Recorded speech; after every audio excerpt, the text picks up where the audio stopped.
செவ்வாஹோரை முருகருக்கு ரொம்ப உகந்ததுன்னா செவ்வாஹோரை அப்படின்னு சொல்லுவாங்க. அதுக்கான காரணம் ஏதாவது இருக்கா? ஆமாங்க. இப்ப நான் சொன்னேன் இல்லையா? நவகிரகங்கள். இப்போ ஒவ்வொரு கிரகங்களுக்கும் ஒவ்வொரு கடவுள் சொல்லுவோம்.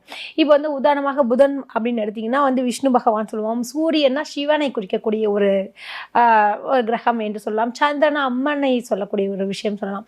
இப்படி வரும்பொழுது இதில செவ்வாய் என்பது வந்து அதிபதி யாருன்னு பார்த்தீங்கன்னா முருகர் தாங்க.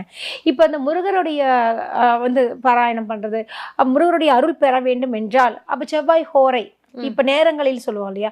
புதன் ஹோரை இருக்கு, குரு ஹோரை இருக்கு, சுக்கிர ஹோரை இந்த மாரி செவ்வாய் ஹோரைன்னு இருக்கு. செவ்வாய்க்கிழமை அதாவது அது மாறிக்கிட்டே வரும். அது மாரியான விஷயங்கள். அதே மாரி செவ்வாய் ஹோரையில நெறைய விஷயங்கள் நம்ம செய்யலாம். இன்னொரு விஷயம் பார்த்தீங்கன்னு வச்சுக்கங்களேன், வண்டி, வாகனம், பூமிக்கு அதிபதி எல்லாருமே வந்து என்ன ஆசைப்படுவோம்? இந்த இந்த உலகத்துல வாழ்றதுக்கு எந்த கடவுள் மிக சிறப்பு அப்படின்னு பார்த்தாலே அது முருகர் தாங்க. ஏன்னா முருகரை நம்ம பிடிச்சுக்கிட்டா அது செவ்வாய் அதிபதியோட கிரகம் சொல்றோம் முருகர் அப்படின்னும் பொழுது